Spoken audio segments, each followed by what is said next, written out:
அன்பு மாணவ செல்வங்கள் அனைவருக்கும் வணக்கம். நம்ம தொடர்ச்சியாக 2ஆம் நிலை காவலர் தேர்வில் கேட்கக்கூடிய முக்கியமான பொது அறிவு வினாக்கள் பார்த்துட்டு இருக்கோம். டெய்லி 80 கொஸ்டின் பார்த்துட்டு இருக்கோம். இன்றைக்கி நம்ம பார்க்குறது பகுதி 5 சரிங்களா, தேர்வு எண் 5. இன்றைக்கும் நம்ம 80 கேள்விகள் பார்க்க போகிறோம். இந்த கேள்விகள் எல்லாம் எந்த பாடத்திலிருந்து இடம்பெற்றிருக்கிறது அப்படின்னு சொல்லி பார்த்தீங்கன்னா, நடந்து முடிந்த காவல் உதவி ஆய்வாளர் தேர்வு மற்றும் 2ஆம் நிலை தேர்வு பழைய வினாத்தாள்களிலிருந்து தான் இந்த கேள்விகள் எல்லாமே இருக்க போகுது சரிங்களா. இந்த கேள்விகளுக்கு நீங்கள் எத்தனை கேள்விக்கு சரியாக பதில் அளிக்கிறீங்க அப்படின்றத மறக்காமல் கீழே கமெண்ட் பாக்ஸில் கமெண்ட் பண்ணிடுங்க. ஃபர்ஸ்ட் கொஸ்டின் பாருங்கள், அங்காடி சீர்திருத்தங்களை அறிமுகம் செய்த டெல்லி சுல்தான் யார் அப்படின்னு சொல்லி கேட்டிருக்காங்க. அலாவுதீன் கில்ஜி அப்படின்றது தான் சரியான விடை சரிங்களா. செகண்ட் கொஸ்டின், பிரெஞ்சு புரட்சி நடைபெற்ற ஆண்டு எதுன்னு சொல்லி கேட்டிருக்காங்க. 1789 சரிங்களா. இது எக்ஸாம் பாயிண்ட் ஆஃப் வியூவில் ரொம்ப ரொம்ப முக்கியம். ஏன்னா நம்மளுடைய முகப்புரை சரிங்களா, முகப்புரை அப்படின்றது 42வது சட்ட திருத்தத்தின்படி 1976 ஒரே ஒரு முறை திருத்தப்பட்டிருக்கும் சரிங்களா. இதில் வந்து பார்த்தீங்கன்னா ஒரு 3 வார்த்தைகளை வந்து பார்த்தீங்கன்னா அந்த முகப்புரையில் சேர்த்துருப்பாங்க. அது இந்த பிரெஞ்சு புரட்சியிலிருந்து தான் எடுக்கப்பட்டிருக்கும். அந்த 3 வார்த்தைகளை தெரிஞ்சவங்க கீழே கமெண்ட் பாக்ஸில் கமெண்ட் பண்ணுங்க சரிங்களா. அடுத்த கொஸ்டின் பாருங்கள், 3வது கொஸ்டின், ஐநா சபையின் தலைமையிடம் இருப்பது எங்கு அப்படின்னு சொல்லி கேட்டிருக்காங்க. எங்கே இருக்குதுன்னா நியூயார்க்கில் இருக்குது சரிங்களா. நியூயார்க்கில் இருக்குது சரிங்களா. வேர்ல்டு ஹெல்த் ஆர்கனைசேஷனுடைய தலைமையகம் ஜெனீவாவில் இருக்குது சரிங்களா. தி ஹேக் அப்படின்னு சொல்லும்போது பன்னாட்டு நீதிமன்றத்துடைய தலைமையகம் இருக்குது. இதெல்லாம் எக்ஸாம் பாயிண்ட் ஆஃப் வியூவில் ரொம்ப முக்கியம். அடுத்தது 4வது கொஸ்டின் பாருங்கள், டிஸ்கவரி ஆஃப் இந்தியா என்ற புத்தகத்தின் ஆசிரியர் யார் அப்படின்னு சொல்லி கேட்டிருக்காங்க. ஜவஹர்லால் நேரு அப்படின்றவர் தான் சரிங்களா. ஜவஹர்லால் நேரு அப்படின்றவர் தான். அடுத்த கொஸ்டின் பாருங்கள், 5வது கொஸ்டின், பருத்தி சாகுபடிக்கு ஏற்ற மண் எது அப்படின்னு சொல்லி கேட்டிருக்காங்க. பருத்தி சாகுபடிக்கு ஏற்ற மண் எதுனா கரிசல் மண் சரிங்களா. இதை வந்து ரீகர் மண் கூட சொல்லுவாங்க சரிங்களா. அடுத்த கொஸ்டின், மாநிலங்களவையின் மொத்த உறுப்பினர்களின் எண்ணிக்கை என்ன அப்படின்னு சொல்லி கேட்டிருக்காங்க. 250 உறுப்பினர்கள் சரிங்களா. இந்த 250 உறுப்பினர்களில் 12 உறுப்பினர்களை வந்து பார்த்திங்கன்னா உங்களுக்கு குடியரசுத் தலைவர் வந்து நியமனம் செய்வார் சரிங்களா. மக்களவை உறுப்பினர்களுடைய அதிகபட்ச எண்ணிக்கை அப்படின்னு சொல்லி பார்த்தோம்னா 545 சரிங்களா. இதெல்லாம் எக்ஸாம் பாயிண்ட் ஆஃப் வியூ ரொம்ப முக்கியம்ப்பா. இதில் 2 ஆங்கிலோ இந்திய வகுப்பிலிருந்து சரிங்களா 2 உறுப்பினர்கள் வந்து குடியரசுத் தலைவர் நியமனம் செய்கிறார் சரிங்களா. மற்றவங்களாம் மக்களால் தேர்ந்தெடுக்கப்படுறவங்க. அடுத்த கொஸ்டின் பாருங்கள், ஆண்களை விட பெண்கள் வீதம் அதிகமாக உள்ள மாநிலம் எது அப்படின்னு சொல்லி கேட்டிருக்காங்க. கேரளா தான் சரிங்களா. நம்ம இந்தியாவில் வந்து பார்த்திங்கன்னா கேரளா தான் ரொம்ப அதிகமாக ஆண்களை விட சரிங்களா பெண்களுடைய விகிதம்ன்றது அதிகமாக இருக்கிற மாநிலம் சரிங்களா. பாலின விகிதத்தில் முதன்மையாக இருக்கக்கூடிய மாநிலம் எதுனா கேரளா தான். அடுத்தது பாருங்கள், 8வது கொஸ்டின், 5ஆண்டு திட்டத்தை முதலில் அறிமுகப்படுத்திய நாடு எதுன்னு சொல்லி கேட்டிருக்காங்க. முந்தைய சோவியத் ரஷ்யா அப்படின்றது தான் சரி. அங்கேருந்தான் நம்ம 5ஆண்டு திட்டத்தை எடுத்திருப்போம் சரிங்களா. அடுத்த கொஸ்டின் பாருங்கள், 9வது கொஸ்டின், நீரின் கிராம் மூலக்கூறு நிறை என்ன அப்படின்னு சொல்லி கேட்டிருக்காங்க. 18 அப்படின்றது தான் சரியான விடை சரிங்களா. அடுத்த கொஸ்டின் 10வது கொஸ்டின் பாருங்கள், இந்தியாவில் முதல் ரயில்வே தொடர்பு எந்த 2 நகரங்களுக்கு இடையே ஏற்படுத்தப்பட்டது அப்படின்னு சொல்லி கேட்டிருக்காங்க. மும்பை டு தானே அப்படின்றது தான் சரிங்களா. இது எந்த இயர்னு தெரிஞ்சவங்க கமெண்ட் பாக்ஸில் கமெண்ட் பண்ணுங்கள். நம்ம ப்ரீவியஸ் இயர் கொஸ்டின் எல்லாம் கண்டிப்பாக படிக்கணும்ப்பா சரிங்களா. ஏன்னா அதிலிருந்து நமக்கு கொஸ்டின் கேட்பாங்க. இப்போ நீங்கள் பாருங்களேன், இந்த 80 கொஸ்டின் நம்ம பார்த்துருக்குறோம். இந்த கொஸ்டின் பேப்பர் நடந்து முடிஞ்ச சப் இன்ஸ்பெக்டர் டெஸ்ட் பேட்சுக்கான கொஸ்டின் பேப்பர் சரிங்களா. கண்டிப்பான முறையில் இதிலிருந்து கொஸ்டின் வந்து பார்த்தீங்கன்னா அப்படியே கேட்டிருப்பாங்க பாருங்கள். அப்படியே கேட்டிருப்பாங்க. நம்ம என்ன கொஸ்டின் கேட்டிருக்கோமோ அந்த கொஸ்டின் அப்படியே அங்கே வந்திருக்கும் சரிங்களா. அப்போ ஒவ்வொரு கொஸ்டின் பேப்பரில் இருந்துமே ஒரு கொஸ்டின்லேருந்து 2 கொஸ்டின் மினிமம் ஒரு கொஸ்டின் ஆச்சும் வந்திருக்கும் நம்ம டெஸ்ட் பேட்சில் இருந்து சரிங்களா. அப்போ பாருங்கள், நம்ம ப்ரீவியஸ் இயர் கொஸ்டினுக்கு அந்த அளவுக்கு நம்ம முக்கியத்துவம் கொடுக்குறோம். காரணம் என்னென்னா அப்படியே உங்களுக்கு கொஸ்டின் கேட்குறாங்க சரிங்களா. அப்படியே கேட்பாங்க கொஸ்டின். நீங்கள் பார்த்தீங்கன்னா தெரியும், இவ்வளோ கொஸ்டின்ஸ் இருக்குது. 2ஆம் நிலை காவலர் தேர்வுன்னு பார்த்தாலும் நிறைய இருக்கும். சப் இன்ஸ்பெக்டர் கொஸ்டின் பேப்பர்னாலும் நிறைய இருக்கும். அவ்வளோ கொஸ்டின் பேப்பரில் இருந்தும் நம்ம இந்த 80 கொஸ்டின் இருக்கு இல்லையா, இதுலேருந்தே கொஸ்டின் அங்கே வந்திருக்கும், டைரெக்டாக வந்திருக்கும். அதையுமே நீங்கள் பார்ப்பீங்க சரிங்களா. அதுவும் பொது அறிவிலிருந்தே கேட்டிருப்பாங்க. அந்தளவுக்கு உங்களுக்கு பார்த்து நம்ம எடுக்கிறோம். அடுத்த கொஸ்டின் 11வது கொஸ்டின் பாருங்கள், மின்மாற்றி செயல்படுவது. மின்மாற்றி எதில் செயல்படும்? ஏசியில் மட்டும்தான் செயல்படும் சரிங்களா. ஏசின்னு சொல்லும்போது அல்டர்னேட்டிவ் கரண்ட் சரிங்களா. டிசின்னு சொன்னோம்னா டைரக்ட் கரண்ட் சரிங்களா. இந்த டிசி எங்கே பயன்படும்னு சொல்லி பார்த்தீங்கன்னா நம்ம செல்ஃபோன் பேட்டரி சரிங்களா. அடுத்தது வந்து பார்த்தீங்கன்னா வாட்ச்சு சரி. அந்த பேட்டரிலாம் இருக்குது பார்த்தியா, பேட்டரி ஃபுல்லாகவுமே இந்த டிசி தான், டைரக்ட் கரண்ட் தான் உங்களுக்கு சரிங்களா. இதுவே வந்து பார்த்தீங்கன்னா ஏசி வந்து பார்த்தீங்கன்னா ஆல்டர்னேட்டிவ் கரண்ட்னு சொல்கிறோம். இது எங்கே பயன்படும்? நம்ம வீடுகளில் பயன்படுத்துகிறோம் இல்லையா கரண்ட்டு, அதெல்லாம் வந்து பார்த்தீங்கன்னா ஏசி தான் உங்களுக்கு சரிங்களா. தெரிஞ்சு வச்சுங்க, இதெல்லாம் ரொம்ப முக்கியம். அடுத்து 12வது கொஸ்டின் பாருங்கள், அணுவினுள் எலக்ட்ரானின் நீள்வட்ட பாதை கருத்தை கூறியவர் யார்? அதாவது அணுக்கருவை கண்டுபிடிச்சது யார்? ரூதர்போர்ட். அவ்வளோதான் உங்களுக்கு கொஸ்டின் சரிங்களா. அடுத்தது பாருங்கள், 13வது கொஸ்டின், சிரிப்பூட்டும் வாயு எதுன்னு சொல்லி கேட்டிருக்காங்க. நைட்ரஸ் ஆக்சைடு அப்படின்றது தான் சிரிப்பூட்டக்கூடிய வாயு சரிங்களா. அடுத்த கொஸ்டின், வானம் நீல நிறமாக தோன்றுவதற்கு காரணம் எதுன்னு சொல்லி கேட்டிருக்காங்க. ஒளி சிதறல்ப்பா. உங்களுக்கு 9th புக்கில் வந்து பார்த்தீங்கன்னா டிண்டால் விளைவுன்னு கொடுத்துருக்கோம். அதுவுமே சரிதான். நிறைய பேர் வந்து பார்த்தீங்கன்னா ராலே ஒளி சிதறல்னு சொல்லுவீங்க, அது கிடையாது சரிங்களா. ஒளி சிதறல், அதாவது இந்த விஷயத்தை நல்லா தெரிஞ்சுக்கிங்க. ஒளி சிதறல் அப்படின்னு சொல்லும்பொழுது ஒரு ஒளியானது படும்பொழுது ஒரு பொருள் மேலே படும்போது, ஒரு பருப்பொருள் மேல் படும்பொழுது அது சிதறல் அடிக்கப்படுது. இப்போ அந்த படக்கூடிய ஆற்றலும் சிதறல் அடிக்கக்கூடிய ஆற்றலும் ஈக்குவலாக இருக்குது அப்படின்னு சொன்னோம்னு வச்சுக்கோங்களேன். இது வந்து மீட்சி சிதறல் அப்படின்னு சொல்லுவோம். இதை பற்றி எந்த பாதகமும் கிடையாது கிடையாது. இதுவே படக்கூடிய ஆற்றலை விட சிதறல் அடையக்கூடிய ஆற்றல்ன்றது குறைவாக இருக்குது அப்படின்னா அதை வந்து மீட்சியற்ற சிதறல்னு சொல்லுவோம். இதை தான் நம்ம பிரிக்கிறோம். ராலே ஒளிச்சிதறல், மீ ஒளிச்சிதறல், டிண்டால் ஒளிச்சிதறல், ராமன் ஒளிச்சிதறல் அப்படின்னு சொல்லி நம்ம பிரிக்கிறோம். சரிங்களா? இதில் பயன்பாடுகளில் தான் உங்களுக்கு கொஸ்டின் கேட்பாங்க. ராலே ஒளிச்சிதறலுடைய பயன்பாடு என்ன தெரியுமா? சூரிய உதயம் மற்றும் சூரிய மறைவின் போது அந்த அடிவானத்தை பாருங்களேன், சிவப்பு நிறத்தில் இருக்கும். அப்படியே சூரியன் உதைக்கும் போதும் மறையும் போதும் அந்த அடிவானம் சிவப்பு நிறத்தில் இருக்கும். இதுக்கு காரணம் என்னென்னா, சரிங்களா, அதிகமான அலைநீளம் கொண்ட சிவப்பு கதிர்களை விட குறைவான அலைநீளம் கொண்ட நீல கதிர்கள் அதிகமாக சிதறல் அடிக்கப்படுது. சரிங்களா? இதெல்லாம் நீங்கள் இந்த அளவுக்கு விளக்கமாக தெரிய தேவையில்லை. உங்களுக்கு கொஸ்டின் எப்படி கேட்பாங்க, இதுக்கான காரணம் என்னன்னு கேட்டால் ராலே ஒளிச்சிதறல். சரிங்களா? அடுத்தது வந்து பார்த்தீங்கன்னா மேகங்கள் எல்லாம் வெண்மை நிறமாக இருக்கிறதுக்கு காரணம் மீ ஒளிச்சிதறல். சரிங்களா? டிண்டால் ஒளிச்சிதறலின் காரணமாக தான் வானம் வந்து நீல நிறமாக இருக்குது. சரிங்களா? இதை வந்து நீங்கள் நல்லா தெரிஞ்சுக்கணும்.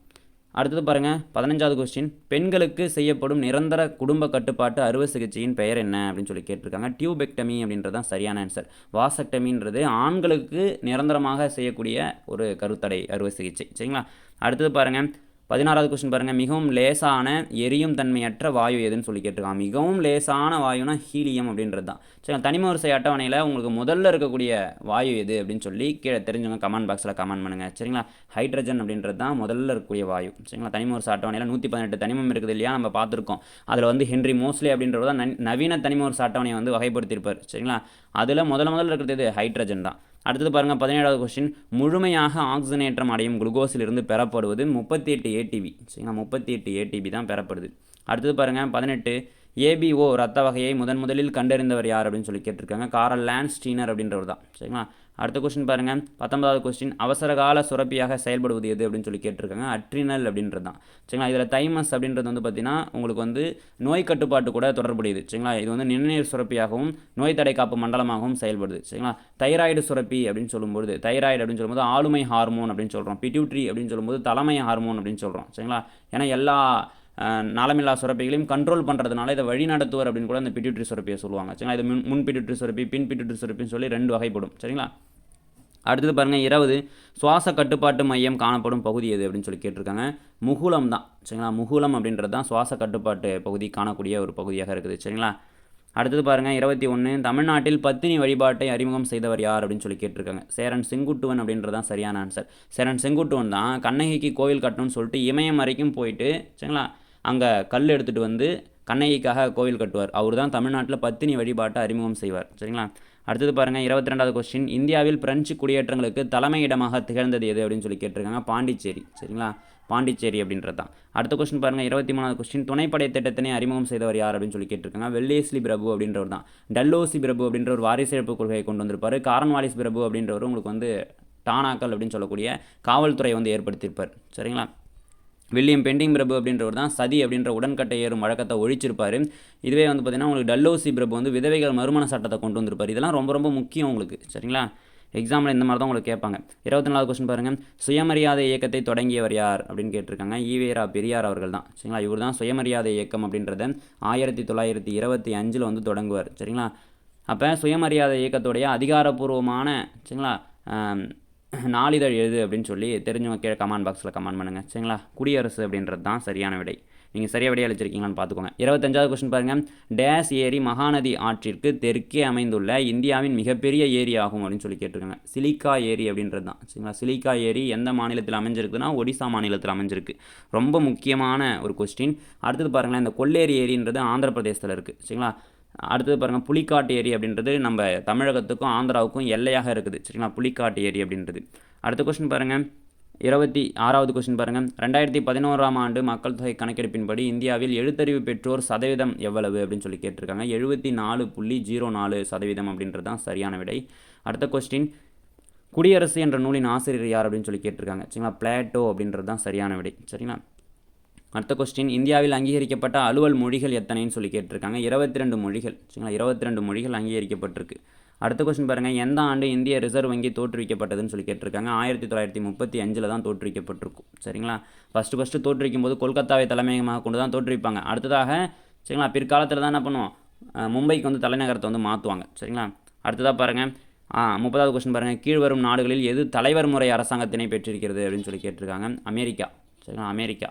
அடுத்த கொஸ்டின் பாருங்கள், கீழ்வருவனவற்றுள் எது உலக அமைப்பு இல்லை அப்படின்னு சொல்லி கேட்டிருக்காங்க. உலக அமைப்புனா என்ன? எல்லா நாடுகளுக்கும் பொதுவான ஒரு அமைப்பாக இருக்கணும். ஆனால் சார்க் அப்படின்றது என்ன? தெற்காசிய நாடுகளின் பிராந்திய கூட்டமைப்புன்றது தான் சார்க். அதனால் இது வந்து உலக அமைப்பு கிடையாது. நம்ம ஆசியாவில், அதுவும் குறிப்பாக தெற்காசியாவுக்கான ஒரு அமைப்பு. சரிங்களா? மற்றதெல்லாம் பாருங்களேன் உலக அமைப்பு. அடுத்த கொஸ்டின் பாருங்கள். உங்களுக்கு கொஸ்டின் இப்படி தான் கேட்பாங்க. சரிங்களா? புரிதலின் அடிப்படையில் சிம்பிளான கொஸ்டின்ஸாக இருக்கும். அடுத்தது பாருங்கள், இந்தியாவின் முதல் நகராட்சி ஆரம்பிக்கப்பட்ட இடம் எதுன்னு சொல்லி கேட்டிருக்காங்க. மதராஸ் தான். சரிங்களா? மதராஸ் மாகாணத்தில் தான் முதல்ல ஒரு நகராட்சி அப்படின்றது அமைக்கப்பட்டது. அடுத்த கொஸ்டின், சூரியனின் டேஷ் கதிர்கள் தோல் வெப்பமாக உணர்த்துது அப்படின்னு சொல்லி சொல்கிறாங்க. அதாவது சூரியன்லேருந்து வரக்கூடிய அகச்சிவப்பு கதிர்களால் தான் நம்ம தோல் வந்து வெப்பத்தை வந்து உணருது. சரிங்களா? வெப்பத்தை வந்து உணருது. அடுத்த கொஸ்டின் பாருங்கள், வேலூர் மாவட்டத்தில் உள்ள வாணியம்பாடி, ஆம்பூர், ராணிப்பேட்டை ஆகிய இடங்களில் நூற்றுக்கணக்கான தோல் பதனிடுதல் தொழிற்சாலை இருக்குது அப்படின்னு சொல்கிறாங்க. இது வந்து 2019 சப் இன்ஸ்பெக்டர் கொஸ்டினில் கேட்ட கொஸ்டின். இது எல்லாமே ப்ரீவியஸ் இயர் கொஸ்டின் தான். அடுத்து பாருங்கள் 35வது கொஸ்டின், இரண்டாம் புலிகேசி டேஸ் ஆற்றங்கரையில் ஹர்ஷவர்தனரை தோற்கடித்தார் அப்படின்னு சொல்லி கேட்குறாங்க. சரிங்களா? நர்மதை ஆற்றங்கரையில் தோற்கடிச்சிருப்பார். நர்மதை ஆற்றங்கரையில் தோற்கடிச்சிட்டு தான் பரமேஸ்வரர் அப்படின்ற பட்டத்தை வந்து பெறுவார். சரிங்களா? பிற்காலத்தில் இந்த இரண்டாம் புலிகேசி என்ன பண்ணுவார்னா, பல்லவ மன்னனான மகேந்திரவர்ம பல்லவனையும் தோற்கடிச்சிருவார். சரிங்களா? பின்னாளில் மகேந்திரவர்ம பல்லவனுடைய மகன் முதலாம் நரசிம்மவர்மன் அப்படின்றவன் இந்த சாளுக்கியர்களுடைய தலைநகரான சரிங்களா வாதாபிக்கே போய் இந்த இரண்டாம் புலிகேசியை கொண்டுடுவார். அதனால தான் அவர் வாதாபி கொண்டான் அப்படின்ற பட்டத்தை பெறுவார் பிற்காலத்தில். சரிங்களா? அடுத்தது பாருங்கள் 36வது கொஸ்டின், கலிங்க போர் நடைபெற்ற ஆண்டு. சரிங்களா? கிறிஸ்து பிறப்பதற்கு முன்பு அல்லது பொது ஆண்டுக்கு முன்பு. சரிங்களா? 261 வந்து பார்த்திங்கன்னா அந்த கலிங்க போர் அப்படின்றது நடக்கும். கலிங்கம் அப்படின்னு சொல்லும்போது இப்போ இருக்கக்கூடிய ஒடிசா தான். சரிங்களா? அப்போ போருக்கு பின் வெற்றிக்கு பின் போரை துறந்த முதல் அரசர் யாருன்னா அசோகர். சரிங்களா? இந்த போரில் வெற்றி பெற்றுவார். ஆனாலும் பல உயிர்கள் வந்து இறந்ததை பார்த்து மனம் வருந்தி புத்த சமயத்திற்கு மாறிடுவார். நாடு முழுவதும் புத்தத்தை குறித்து பரப்புவார். சரிங்களா? தன்னுடைய மகள் 2 பேரையும் இலங்கைக்கு வந்து அனுப்பிச்சி வைப்பார் புத்தத்தை பரப்புறதுக்காக. அடுத்தது பாருங்கள் 37வது கொஸ்டின், பண்டைய இந்தியாவில் புகழ்மிக்க மருத்துவராக விளங்கியவர் யார் அப்படின்னு சொல்லி கேட்டிருக்காங்க. சரகர் அப்படின்றது தான். இதுவே அறுவை சிகிச்சை நிபுணர் யாருன்னு கேட்டால் சுஸ்ருதர். சரிங்களா?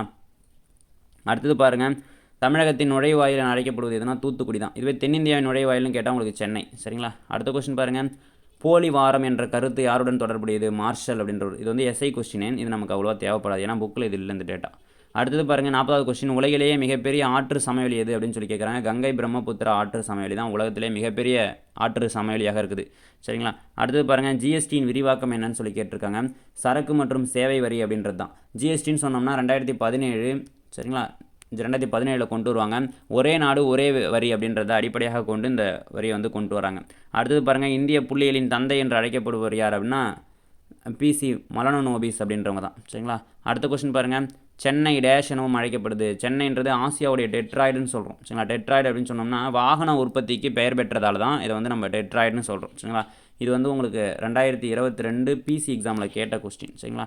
அடுத்தது பாருங்கள், மாநகராட்சி மேயரின் பதவி காலம் எத்தனை ஆண்டு அப்படின்னு சொல்லி கேட்டிருக்காங்க. 5 ஆண்டு. சரிங்களா? அடுத்த கொஸ்டின் பாருங்கள் 45வது கொஸ்டின், குடும்ப நீதிமன்றங்கள் எந்த ஆண்டு துவங்கப்பட்டோம்னா 1984. ஆனால் இது வந்து உங்களுக்கு தேவைப்படாது, ஏன்னா நம்ம ஸ்கூல் புக்கில் 6th to 10th வரைக்கும் இது இல்லை. இது எஸ்ஐ கொஸ்டின் 2019. அடுத்தது 46வது கொஸ்டின் பாருங்கள். இது ரொம்ப முக்கியமான கொஸ்டின் இது உங்களுக்கு. சரிங்களா? ஒன்று இந்த தினம் கேட்பாங்க, அப்படி இல்லைனா எய்ட்ஸ் தினம் கேட்பாங்க. சரிங்களா? உங்களுக்கு இந்த வருஷம் கேட்டிருக்கிறது எய்ட்ஸ் தினம் கேட்டிருக்காங்க. இது வந்து அப்படியே ரிப்பீட்டடாக மாறி வரும். சரிங்களா? இதை நீங்கள் நல்லா தெரிஞ்சுக்கணும். மனித உரிமை தினம் கொண்டாடப்படும் நாள் எது அப்படின்னா December 10. சரிங்களா? இந்த வருஷம் கேட்டது December 1 கொண்டாடக்கூடிய எய்ட்ஸ் தினம். சரிங்களா? எய்ட்ஸ் தினம் அதை கேட்டிருந்தாங்க எஸ்ஐ கொஸ்டினில். சரி, நம்ம பிசி கொஸ்டினில் இது கேட்கலாம். மனித உரிமைகள் தினம் கொண்டாடப்படும் நாள் என்ன அப்படின்னு சொல்லி நம்ம பிசி கொஸ்டினில் இது கேட்கலாம் இந்த வருஷம். சரிங்களா? ஏன்னா போன வருஷம் கேட்கல, ஏன்னா இதெல்லாம் ரிப்பீட்டடாக கேட்குற கொஸ்டின்ஸ். சரிங்களா? சில கொஸ்டின்லாம் வந்து கான்ஸ்டண்ட்டாக இதெல்லாம் கேட்பாங்கன்னு நம்ம சொல்ல முடியும். அடுத்தது பாருங்களேன், அக்னி சிறகுகள் என்ற நூலின் ஆசிரியர் யார் அப்படின்னு சொல்லி கேட்டிருக்காங்க. ஏபிஜே அப்துல் கலாம் ஐயா அவர்கள் தான் அக்னி சிறகுகள் அப்படின்ற நூலுடைய ஆசிரியர். சரிங்களா? மத்தாப்பு தொழிலில் பயன்படும் தனிமம் இது அப்படின்னு சொல்லி கேட்டிருக்காங்க. இதுக்கான ஆன்சர் வந்து தெளிவாக தெரியல, தெரிஞ்சவங்க கீழே கமெண்ட் பாக்ஸில் கமெண்ட் பண்ணுங்கள். சரிங்களா? அடுத்த கொஸ்டின் பாருங்கள் 49வது கொஸ்டின், மின்னல் கடத்துதலில் பயன்படும் தத்துவம் எதுன்னு சொல்லி கேட்டிருக்காங்க. மின்காந்த தூண்டல் தத்துவத்தின் அடிப்படையில் தான் அந்த மின்னல் கடத்திகள் அப்படின்றது செயல்படுது. சரிங்களா? இது வந்து பார்த்தீங்கன்னா 11th 12th புத்தகத்தில் வந்து பார்த்தீங்கன்னா ஒளிவட்ட மின் இறக்கம் அப்படின்னு கூட சொல்லியிருப்பாங்க. ஆனால் நம்ம 6th to 10th வரைக்கும் இருக்கிறதுல அந்த மின்காந்த தூண்டல்ன்றது தான் இருக்குது. சரிங்களா? நல்லா தெரிஞ்சு வச்சுக்கோங்க. அடுத்தது 50வது கொஸ்டின் பாருங்கள், சிறுநீரகத்தில் கல் போன்று காணப்படும் சேர்மம் எது அப்படின்னு சொல்லி கேட்டிருக்காங்க. சிறுநீரகத்தில் வந்து கல் இருக்குதுன்னு சொல்கிறாங்கல்ல, அதுக்கு பேர் என்ன? கால்சியம் ஆக்சிலேட் அப்படின்றது தான். சரிங்களா? அடுத்தது பாருங்கள், செயற்கை ஆக்சிஜனுக்கு ஒரு எடுத்துக்காட்டு என்ன? இது வந்து 10th புத்தகத்திலே உங்களுக்கு கொடுத்துருக்காங்க. ரொம்ப முக்கியமான கொஸ்டின் தான். NaA அப்படின்றது தான் சரியான ஆன்சர். சரிங்களா? அடுத்த கொஸ்டின் பாருங்கள், புரதங்களை நீரார் பகுத்தல் டேஷ் கிடைக்கும் அப்படின்னு சொல்லி கேட்டேன். அமினோ அமிலங்கள் கிடைக்கும். அடுத்த கொஸ்டின், மாலைக்கண் நோய் எதன் குறைபாட்டினால் ஏற்படுதுன்னா வைட்டமின் A குறைபாட்டினால் ஏற்படுது. சரிங்களா? வைட்டமின் B குறைபாட்டினால், B1 குறைபாட்டினால் பெரி ஏற்படும். வைட்டமின் E குறைபாட்டினால் வந்து பார்த்தீங்கன்னா உங்களுக்கு மலட்டுத்தன்மை. சரிங்களா? வைட்டமின் கே குறைபாட்டினால் ரத்த உறையாமை ஏற்படும். சரிங்களா, இதெல்லாம் வைட்டமின் குறைபாடுனா ரொம்ப ரொம்ப முக்கியம்ப்பா, கேட்பாங்க உங்களுக்கு. மனிதனில் காலரா நோயினை தோற்றுவிக்கும் வைரஸ் எதுனா விப்ரியோ காலரே அப்படின்றது தான். விப்ரியோ காலரே அப்படின்றது தான். சரிங்களா, அடுத்த கொஸ்டின் பாருங்கள். லாக் பாக்ஸ் என அழைக்கப்படும் டெல்லி சுல்தான் யாருன்னா குத்புதீன் ஐபக் அப்படின்றது தான். குத்புதீன் ஐபக் அப்படின்றது தான் லாக் பாக்ஸ் அப்படின்னு சொல்லி அழைக்கிறோம். அடுத்த கொஸ்டின் பாருங்கள். 5 உலக வகைப்பாட்டினை முன்மொழிந்தவர் யார் அப்படின்னு சொல்லி கேட்டிருக்காங்க. ஆர்ஹெச் விக்டேக்டர் அப்படின்றவர் தான். இந்திய பணியாளர் சங்கத்தின் தலைமையிடம் எங்கே அமைந்துள்ளதுன்னு சொல்லி கேட்டிருக்காங்க. பூனேவில் இருக்குது. சரிங்களா, இது 1905 கோபாலகிருஷ்ண கோகுலே அப்படின்றவர், காந்தியோடைய அரசியல் குரு இவர் தான் இந்த இந்திய பணியாளர் சங்கம் அப்படின்ற சங்கத்தை வந்து தோற்றுவிப்பார். சரிங்களா, அடுத்த கொஸ்டின் பாருங்கள். 58வது கொஸ்டின். தவறான இணையை கண்டறிக அப்படின்னு சொல்லியிருக்காங்க. அதாவது இந்த பக்கத்தில் வந்து பார்த்திங்கன்னா தென்னிந்தியாவில், சரிங்களா, தென்னிந்திய புரட்சி அப்படின்னு நம்ம பார்ப்போம் இல்லையா, தென்னிந்திய புரட்சி, பாளையக்காரர் புரட்சி அப்படின்லாம் சொல்லுவோம். அந்த புரட்சியில் பங்கு பெற்றவர்கள் அவங்க பங்கு பெற்ற பகுதியை கொடுத்துருக்காங்க. இது எது சரியாக இருக்குது அப்படின்னு சொல்லி நம்ம பார்த்தோம்னா, வேலு நாச்சியார் அப்படின்றவங்க சிவகங்கையுடைய ராணி, கரெக்டு தான். ராணி லட்சுமிபாய் அப்படின்றவங்க ஜான்சியோடைய ராணி. சரிங்களா, பெரும்புரட்சியில் பங்கேற்றவங்க. மங்கள் பாண்டேன்றவர் பராக்பூரில் வந்து பார்த்தீங்கன்னா பெரும்புரட்சிக்கு வந்து வழி நடத்தியிருப்பார். இவர் தான் ஃபஸ்ட்டு பெரும்புரட்சியை தொடங்கி வைப்பார். கட்டபொம்மன்னு சொல்லும்போது நெற்கட்டுஞ்சேவல்ன்றது தவறு. சரிங்களா, கட்டபொம்மன்னு சொல்லுவோம்னா இவர் வந்து பாஞ்சாலங்குறிச்சி, நெற்கட்டுஞ்சேவல்னு சொல்லும்போது பூலித்தேவர் வருவார். சரிங்களா, அப்போ இதுதான் சரியானது. அடுத்து பாருங்கள். 59வது கொஸ்டின். ஐரோப்பாவிலிருந்து இந்தியாவிற்கு நேரடி கடல் வழியை கண்டுபிடித்தவர் யார் அப்படின்னு சொல்லி கேட்டிருக்காங்க. வாஸ்கோட காமா அப்படின்றதான் சரியான ஆன்சர். இது 8வது புத்தகத்தில் உங்களுக்கு மொதல் 2 பாடம் இருக்குது பார்த்தீங்களா, அதிலிருந்து கண்டிப்பாக ஒரு கொஸ்டின் கேட்பாங்க உனக்கு. சரியா, பிசி எக்ஸாம், எஸ்ஐ எக்ஸாம் எதுனாலும் சரி கண்டிப்பாக கேட்பாங்க. இதெல்லாம் வந்து பார்த்தீங்கன்னா ஒரு ஐடியாலஜி. அப்போ அந்த பாடத்தில் தான் இதெல்லாம் இருக்குது. ஸோ இந்த வருஷம் என்ன கொஸ்டின் கேட்டாங்க சார் அப்படின்னு சொல்லி பார்த்தீங்கன்னா, எஸ்ஐ கொஸ்டினில் வந்து பாருங்கள், நம்ம வாணிபத்திற்காக இந்தியாவிற்கு கடைசியாக வந்த நாடு எதுன்னு கேட்டிருக்காங்க. சரிங்களா, அப்போ எது? பிரான்ஸு. சரிங்களா, பிரெஞ்சுக்காரர்கள் தான் வந்திருப்பாங்க. இப்போ இந்த மாதிரி தான் கொஸ்டின்லாம் உங்களுக்கு இருக்கும். நம்மளால் கணிக்க முடியும். சரிங்களா, நம்ம இதை வச்சு தான் இந்த பகுதியிலேருந்து கண்டிப்பாக கொஸ்டின் வரும்னு சொல்லி பசங்களுக்கு வந்து எடுத்து கொடுத்து டெஸ்ட்டில் வந்து அந்தளவுக்கு ஒரு பர்ஃபெக்டாக ரிசல்ட்டை வந்து கொடுத்துட்ருக்கோம். அடுத்தது பாருங்கள். 60வது கொஸ்டின் பாருங்கள். 1964 உருவாக்கப்பட்ட பாலஸ்தீன விடுதலை இயக்கத்தின் மகத்தான தலைவர் யார் அப்படின்னு சொல்லி கேட்டிருக்காங்க. இப்போ வந்து பார்த்திங்கன்னா உங்களுக்கு இஸ்ரேல் பாலஸ்தீன பிரச்சனை வந்து போயிட்டுருக்கு. கண்டிப்பாக கொஸ்டின் கேட்கலாம். யாசர் அராபத் அப்படின்றவர் தான். சரிங்களா, இவர் தான் முதல் அதிபராகவும் இவர் வந்து பாலஸ்தீன அதிபராகவும் தேர்ந்தெடுக்கப்படுவார். சரிங்களா, அடுத்த கொஸ்டின் பாருங்கள். 1893 ஆதி திராவிட மகாஜன சபை எனும் அமைப்பை உருவாக்கியவர் யார் அப்படின்னு சொல்லி கேட்டிருக்காங்க. சரிங்களா, ஆதி திராவிட மகாஜன சபை அப்படின்றது உருவாக்கினது யாருன்னா இரட்டைமலை சீனிவாசன் அப்படின்றவர் தான். சரிங்களா, இது வந்து 10th புத்தகத்தில் புக் பேக் கொஸ்டினாக இருக்குது. எஸ்ஐலையுமே கேட்டிருக்காங்க 2022. அடுத்த கொஸ்டின் பாருங்கள். 62வது கொஸ்டின். குறுகிய நிலை எல்லையை இந்தியா எந்த நாட்டுடன் பகிர்ந்து கொள்கிறதுன்னு சொல்லி கேட்டிருக்காங்க. குறுகிய நிலை எல்லையை இந்தியா எந்த நாட்டுடன் பகிர்ந்து கொள்கிறதுனா ஆப்கானிஸ்தான் கூட பகிர்ந்து கொள்கிறது. இதே மிக நீண்ட எல்லையை வந்து எந்த நாட்டு கூட பகிர்ந்து கொள்கிறதுனா வங்கதேசத்து கூட பகிர்ந்து கொள்கிறது. இந்தியாவின் அமைவிடம் நிலத்தோற்றம் அப்படின்ற 10th புத்தகத்தில் புவியியலில் முதல் பாடத்தில் இதெல்லாம் இருக்குது. இதிலிருந்து கொஸ்டின் கண்டிப்பாக கேட்பாங்க. அடுத்து 63வது கொஸ்டின் பாருங்கள். தேசிய சணல் வாரியத்தின் தலைமையிடம் எங்கே அமைந்துள்ளதுன்னு சொல்லி கேட்டிருக்காங்க. கொல்கத்தா. இதுவுமே 10th புத்தகம் தான். கண்டிப்பாக அந்த புத்தகத்திலிருந்து அந்த பாடத்திலிருந்து கொஸ்டின் கேட்பாங்க. சரிங்களா, தொழிலகம் அப்படின்ற பாடத்திலிருந்து. அடுத்து பாருங்கள். 64வது கொஸ்டின். பின்வரும் கூற்றுகளில் சரியானது எதுன்னு சொல்லியிருக்காங்க. 2 கூற்று கொடுத்துருக்காங்க. ஃபஸ்ட்டு கூற்று பாருங்கள். தீபகற்ப பீடபூமி எனப்படும் தக்கான பீடபூமி தமிழ்நாடு அமைந்துள்ளது. சரிங்களா, இந்த பீடபூமியில் தான் தமிழ்நாடு அமைந்துள்ளதுன்றாங்க. இது சரிதான். தீபகற்ப பீடபூமி எனப்படும் தக்கான பீடபூமியில் தமிழ்நாடு அமைந்துள்ளது. சரி. இந்த பகுதி கிரேட்டேசியஸ் காலத்தில் பிரிந்து சென்ற கோண்டுவானா நிலப்பகுதியின் இருந்து உருவான ஒரு பகுதின்னு சொல்கிறாங்க. ரெண்டுமே சரிதான். 2 கூற்றும் சரின்றது தான் சரியான விடை. அடுத்த கொஸ்டின் பாருங்கள். 65வது கொஸ்டின். குடைராட்டினத்தில் சுற்றும் பொழுது நீங்கள் வெளிநோக்கிய திசையில் இழுவிசையை உணர்வீர்கள். இவ்விசைக்கான காரணம் என்ன அப்படின்னு சொல்லி கேட்டிருக்காங்க. இதுக்கான காரணம் என்ன அப்படின்னு சொல்லி பார்த்தீங்கன்னா, வெளிநோக்கி இழுவிசை நம்ம உணர்றதுக்கான காரணம் என்ன? மைய விலக்கு விசை அப்படின்றது தான் சரியான ஆன்சர். சரிங்களா, அடுத்த கொஸ்டின் பாருங்கள். மலைவாழ் இடங்கள் மற்றும் அது இருக்கிற மாநிலங்கள் கேட்டிருக்காங்க. சரிங்களா, முசோரி அப்படின்னு சொல்லணும்னா இப்படி போயிடலாம். டார்ஜிலிங் அப்படின்னு சொல்லும்போது உங்களுக்கு மேற்கு வங்காளம், மூணாறுனா கேரளா, சிம்லா அப்படின்னா இமாச்சல பிரதேசம், முசோரின்றது உத்தரகாண்ட். சரிங்களா, அடுத்த கொஸ்டின் பாருங்கள். எந்த சட்டம் பர்மாவை இந்தியாவிலிருந்து பிரிக்கிறது? இந்திய அரசு சட்டம் 1935 தான் சரியான ஆன்சர். அடுத்த கொஸ்டின் பொறுத்துக. புனித டேவிட் கோட்டை அப்படின்னு சொன்னோம்னா, டேவிட் கோட்டை எங்கே இருக்குது? கடலூரில் இருக்குது. புனித ஜார்ஜ் கோட்டைன்னும் போது சென்னை, புனித வில்லியம் கோட்டைன்றது கல்கத்தா, லூயிஸ் கோட்டைன்றது பாண்டிச்சேரி. சரிங்களா, அடுத்த கொஸ்டின் பாருங்கள். பிரிக்ஸ் அமைப்பின் தலைமையிடம் எங்கே அமைந்துள்ளது அப்படின்னு சொல்லி கேட்டிருக்காங்க. நல்லா பாருங்கள். இந்த கொஸ்டின் வந்து 2023 சப் இன்ஸ்பெக்டரில் கேட்ட கொஸ்டின். சரிங்களா, அப்போ நம்ம சொன்னோம் இந்த 80 கொஸ்டின் ப்ரீவியஸ் இயரில் கேட்ட கொஸ்டின்லேருந்தே ஒரு கொஸ்டின் வந்திருக்குன்னு சொன்னோம் இல்லையா, இந்த கொஸ்டின் வந்திருக்கு பாருங்கள். அப்போ இதே கொஸ்டின் தான் அப்படியே கேட்டிருந்தாங்க. சரிங்களா, இதே கொஸ்டின் தான் அப்படியே கேட்டிருந்தாங்க. பிரிக்ஸ் அமைப்பின் தலைமையகம் எங்கே அமைந்திருக்கு அப்படின்னு சொல்லி பார்த்தீங்கன்னா சீனாவில் அமைஞ்சிருக்கு உங்களுக்கு. சரிங்களா, அப்போ இது வந்து பார்த்திங்கன்னா இதுவே 2022 எஸ்ஐயில் எப்படி கேட்டிருந்தாங்கன்னா, பிரிக்ஸ் அமைப்பின் தலைமையிடம் எங்கே அமைஞ்சிருக்குன்னு சொல்லி நகரங்களை கொடுத்துருந்தாங்க. சரிங்களா, அப்போ ஷாங்காய் அப்படின்றதெல்லாம் இருந்துச்சு, பீஜிங் இருந்துச்சு. சரிங்களா, ஷாங்காய் நகரத்தில் தான் இது அமைஞ்சிருக்கும். அப்போ அது மாதிரி கேட்டிருந்தாங்க. கொஸ்டின்ஸ் இப்படி தான் மாறுபடும். ஆனால் கொஸ்டின் இது தான். சரிங்களா, அடுத்தது பாருங்கள், வெற்றிட குடுவையை கண்டறிந்தவர் யார் அப்படின்னு சொல்லி கேட்டிருக்காங்க. ஜேம்ஸ் திவார் அப்படின்றது தான் சரியான ஆன்சர். சரிங்களா? அடுத்தது பாருங்கள், சரியான இணையை தேர்ந்தெடுக்கவும் அப்படின்னு சொல்லியிருக்காங்க. வளிமண்டல அழுத்தம்னு சொன்னோம்னா பாஸ்கல், விசைனா நியூட்டன், நிறை அப்படின்னா கிலோகிராம், அடர்த்தினா கிலோகிராம் பை மீட்டர் அப்படின்றது தான். அடுத்தது பாருங்கள், ஒலியின் செரிமானம் எந்த அலகினால் அளக்கப்படுதுன்னா டெசிபல் அப்படின்றது தான். சரிங்களா? சவுண்டுக்கு வந்து டெசிபல். சரிங்களா? அடுத்து பாருங்கள், ஜேம்ஸ் சாட்விக் அப்படின்றவர் நியூட்ரானை வந்து கண்டுபிடிச்சிருப்பார். ஜேம்ஸ் சாட்விக் வந்து நியூட்ரானை கண்டுபிடிச்சிருப்பார். எலக்ட்ரானை ஜே சாம்சன் கண்டுபிடிச்சிருப்பாங்க. சரிங்களா? அடுத்து பாருங்கள், தாஜ்மஹால் மஞ்சள் நிறமாக மாறுவதற்கு எந்த வாயு காரணம் அப்படின்னு சொல்லி கேட்டிருக்காங்க. சல்பர் டை ஆக்சைடு அப்படின்றது தான். சரிங்களா? சல்பர் டை ஆக்சைடு அப்படின்றது தான். அடுத்த கொஸ்டின் பாருங்கள், சரியான அமிலம் மற்றும் அதன் பயனினை தேர்ந்தெடுங்க அப்படின்னு சொல்லி கேட்டிருக்காங்க. வினிகர் அப்படின்றது உணவுப் பொருட்கள் கெட்டு போகாமல் இருக்க பயன்படுது. இதுதான் சரியாக இருக்குது. மற்றதெல்லாம் தப்பு தப்பாக தான் இருக்குது. சரிங்களா? அடுத்தது பாருங்கள், பிளாட்டினம் உற்பத்தியில் உலகிலேயே மிகப்பெரிய நாடு எது அப்படின்னு சொல்லி கேட்டிருக்காங்க. தென்னாப்பிரிக்கா அப்படின்றது தான் சரியான விடை. சரிங்களா? அடுத்த கொஸ்டின், நமது நோய் தடை காப்பு மண்டலத்துடன் தொடர்புடைய ஹார்மோன் எதுன்னு சொல்லி கேட்டிருக்காங்க. தைமோசின் அப்படின்றது தான். அடுத்த கொஸ்டின் பாருங்கள், கூற்றுகளை ஆராயவும்னு சொல்லியிருக்காங்க. ஃபஸ்ட்டு கூற்று பாருங்கள், மைட்ரோகாண்ட்ரியா செல் ஆற்றல் உலைகள் என்று அழைக்கப்படுது. அவை மிக ஆற்றலை பெற்ற ஏடிபி மூலக்கூறுகளை உற்பத்தி செய்கின்றன அப்படின்னு சொல்கிறாங்க. ரெண்டுமே சரிதான். சரிங்களா? மைட்ரோகாண்ட்ரியாவை தான் வந்து பார்த்தீங்கன்னா நம்ம பவர் ஹவுஸ்ன்னு சொல்கிறோம். செல்லுடைய பவர் ஹவுஸ் அப்படின்னு சொல்கிறோம். காரணம் என்னென்னா அது ஏடிபி மூலக்கூறுகளை உற்பத்தி செய்யுது. சரிங்களா? அடுத்த கொஸ்டின் பாருங்கள், 79வது கொஸ்டின், சிரிப்பு உடலுக்கு நல்லது, ஏனெனில் சிரிப்பு தகைப்பு ஹார்மோனான டேஷ் சுரத்தலை குறைத்து நம்மை இயல்பு நிலையில் வைத்திருக்கிறது அப்படின்னு சொல்லி சொல்கிறாங்க. சிரிப்பு தகைப்பு ஹார்மோன் எது அப்படின்னு சொல்லி பார்த்தீங்கன்னா அட்ரினல் சுரப்பி அப்படின்றது தான். சரிங்களா? அடுத்த கொஸ்டின் பாருங்கள், 80வது கொஸ்டின், பின்வரும் நூற்றுள் எந்த தாவரம் தண்டில் உணவை சேமிக்குதுன்னு சொல்லி கேட்டுருக்காங்க. உருளைக்கிழங்கு, கரணைக்கிழங்கு இதெல்லாம் வந்து பார்த்தீங்கன்னா தண்டில் உணவை சேமிக்கக்கூடியது. கேரட்டு, பீட்ரூட்டு, முள்ளங்கி இதெல்லாம் வேரில் வந்து உணவை சேமிக்கக்கூடியது. சரிங்களா? அப்போ நம்ம தொடர்ச்சியாக இன்றைக்கி 80 பொது அறிவு வினாக்கள் பார்த்துட்ருக்கோம். இந்த 80 வினாக்களும் நடந்து முடிஞ்ச காவலர் தேர்வில் கேட்கப்பட்ட வினாக்கள் தான். சரிங்களா? இதுக்கு ரொம்ப இம்பார்ட்டன்ஸ் கொடுங்க. ப்ரீவியஸ் இயர் கொஸ்டினை வந்து கண்டிப்பாக நீங்கள் ஒரு டைம் பார்த்துட்டு போகணும். நமக்கு ஸ்கூல் புக்கில் நியூ புக்கில் இருந்தால் கொஸ்டின் எடுக்க போகிறாங்க. இருந்தாலும் இதை பேஸ் பண்ணி உங்களுக்கு கொஸ்டின்ஸ் வந்து எடுப்பாங்க.